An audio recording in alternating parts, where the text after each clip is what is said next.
السلام عليكم، كي دايرين؟ لاباس عليكم؟ بخير. كنتمنى هذا الفيديو يلقاكم بخير وعلى خير. كنبغي اولا نشكر الناس اللي كيتواصلوا معنا، وكنبغي نشكر الناس اللي كيكملوا الفيديو حتى الاخر. كنبغي نقول لكم شكرا من القلب، وكنتمنى ديروا لنا ابوني وديروا لنا لايك لي فيديو اللي كنديروا. وكنبغي نقول لكم الا عندكم شي راي مختلف او لا شي تعقيب كتبوه لنا في الكومنتير، او الا بغيتوا شي موضوع نهضروا فيه كتبوا لنا في التعليقات شنو هما نوع المواضيع اللي كيعجبوكم اكثر. واش كيعجبكم نهضروا على الذهب، على الجيوبوليتيك، على العقارات، الاستثمار، الادخار، الميزانيه؟ المهم اللي هذا هو السياق اللي غادا فيه القناه ديالنا. الا بغيتوا نهضروا في هذه المواضيع كتبوهم لنا في التعليقات. الموضوع ديال اليوم غادي نشوفوا العلاقه ما بين الصين والذهب، مال الشينوا مع الذهب. كنسمعوا بان الشينوا كتشري بزاف ديال الذهب مؤخرا، واخا كيغلا كتشريه، واخا كينقص كتشريه، المهم هي كتشري الذهب في جميع الاحوال. غادي نخليكم دابا مع التحليل المفصل باش نفهموا علاش وشنو هي العلاقه ديال الشينوا او الصين مع الذهب. السلام عليكم. نعرفوا بان الذهب طلع مؤخرا، طلع بزاف هاد السنه هذه، يعني تقريبا من بدايه السنه الى غايه اليوم طلع بواحد تقريبا 30%.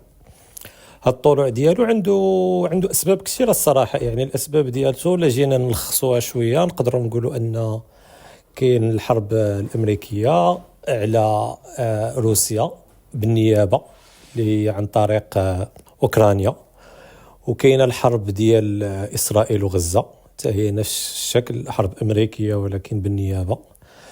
وكاينه التوتر مع الصين اللي غادي يبدا دابا مؤخرا بمناسبه طلوع ترامب. يعني ترامب خصنا ما ننساوش انه كيعرف غير امريكان هي اولا واخيرا، والطلوع ديالو زاد في التوترات ما بين الدول العظمى، ما بين الصين وما بين الامريكان.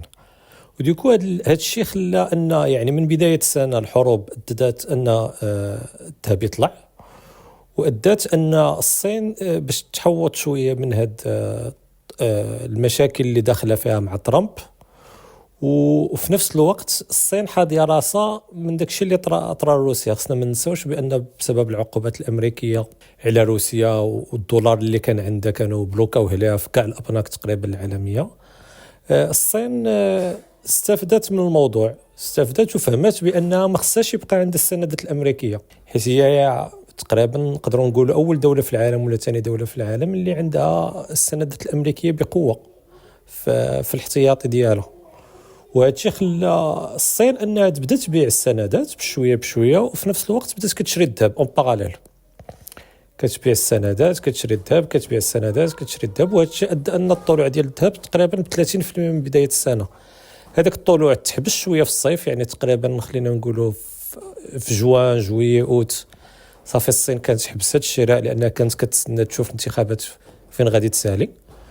ولكن طلوع ترامب خلى ان تغياكتيفي الشراء ديال للذهب ابتداء تقريبا من هذا الشهر هذا.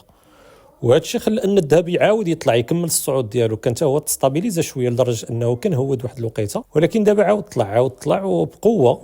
وشحال من واحد كيقول لك بانه غادي يوصل ل 3000 دولار للأونصة قريبا جدا.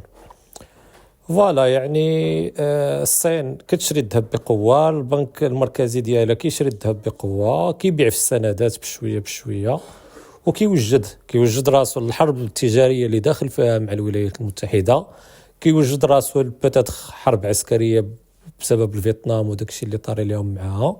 يعني هو كيوجد كاع الاحتمالات. التحوط ديالو اللي كيدير هو شراء الذهب. النصيحه اللي نقدر نعطي للناس ان اللي عنده شي بيدجي دابا الذهب شويه غالي الصراحه، يعني ما يشريش بهذاك البيدجي. اللي ما عندوش الذهب كاع في خطره خصو يشري شي حاجه ديال الذهب ضروري، لان الانفلاسيون مازال كتاكل لنا فلوسنا، مازال كتعدى علينا. يعني الانسان يتحوط شويه في الذهب. هادي كندوي على الفلوس اللي ما باغيش يستثمر بها وما باغيش يخليها محطوطه كفلوسه، اللي ما يوقفش عليها في المدى القريب. يعني الفلوس اللي كتحتاجها نتايا نقولوا في العام ولا عامين الجايين، لا هذه ما خصك دير بها والو، خصك تخليها كاش. باغ كونطخ الفلوس اللي عارف في راسك انت ما غاديش تحتاجها في المدى القريب، او ميم طون ما باغيش تستثمرها في شي حاجه اللي فيها مخاطره، من الافضل تشري الذهب.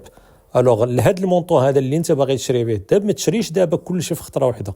شري 20% مثلا، وتسنى في هاد الشهور اللي جايه نشوفوا الاتجاه ديال الذهب فين غادي يمشي. لا كمل الصعود ديالو الانسان يزيد يشري عاوتاني واحد 20%. لا دار شي تصحيح وهباط ولا شي حاجه داك الساعه يقدر يشري كثر، يشري 30% على حسب نسبه الهبوط داك الساعه. فوالا هذه النصيحه اللي نقدر نعطيكم. السلام عليكم.